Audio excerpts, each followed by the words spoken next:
Assalamualaikum warahmatullahi wabarakatuh. Salam sejahtera, salam Malaysia Madani. Salam pendidikan bermutu, insan terdidik, negara sejahtera. Selamat datang ke podcast TV Arzak at PBKL yang bersiaran secara langsung dari PBKL 2026.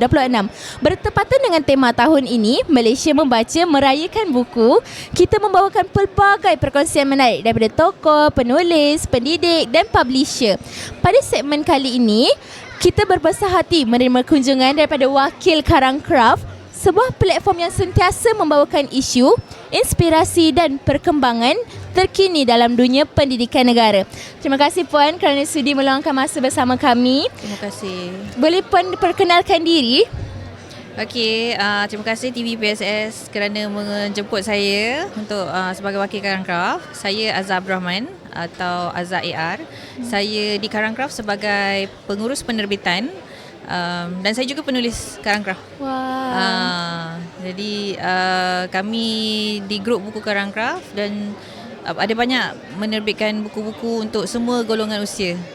Dan kami juga sama dengan Sinar Harian, Surat Khabar Sinar Harian, dan kita ada Sinar Bestari. Akhbar yang untuk sekolah, untuk sekolah. Baik, kan kita tahu bahawa Karang Craft ni sebuah platform yang cukup sangat dikenali lah kan, yang selalu mengetengahkan pelbagai isu dan perkembangan pendidikan. Macam tadi berita Sinar Harian dan Sinar Bestari kan. Jadi pada pandangan Puan, sejauh manakah macam platform PBKL ni dapat mengetengahkan untuk menyedarkan generasi muda membaca dan juga untuk memupuk budaya untuk meningkatkan kesedaran masyarakat?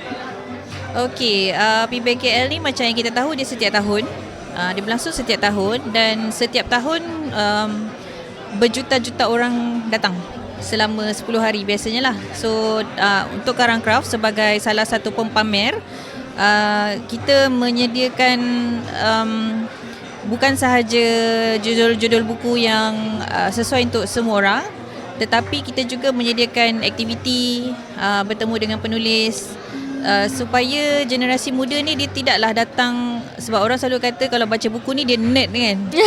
Dia macam ulat buku nerd, tapi kita tidak hanya menghidangkan buku sahaja. Kita ada boleh bertemu dengan penulis, dan penulis kita pun ramai yang dikenali, ramai yang terkenal. Jadi mereka buat perkongsian, ada pesan-pesan yang untuk orang muda, dan kita pun mencari juga penulis yang muda-muda.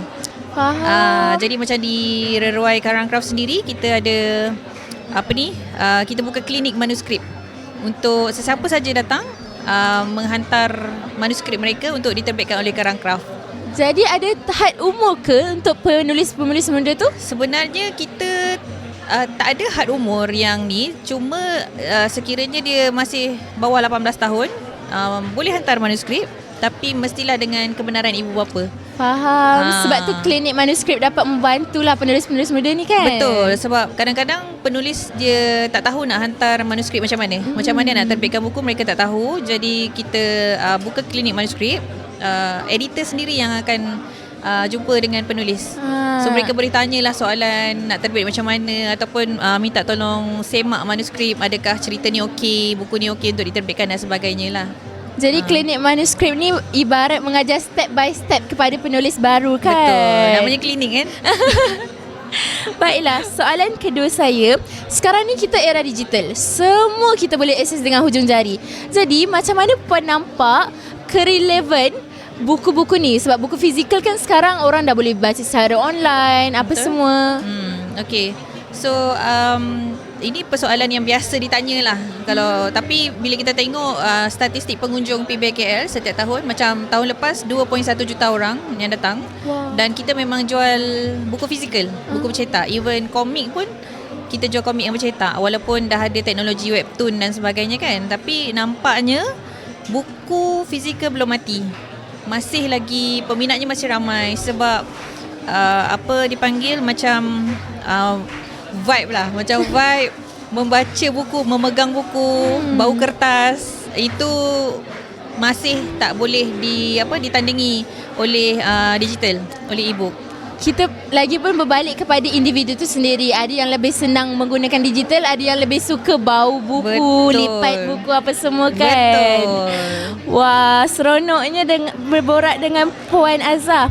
Baiklah, terima kasih atas perkongsian yang sangat menarik tadi Puan. Semoga segala pandangan yang dikongsikan dapat menjadi inspirasi kepada masyarakat untuk terus menjadikan membaca sebagai amalan harian dan seterusnya melahirkan generasi yang berilmu, kreatif serta berdaya saing.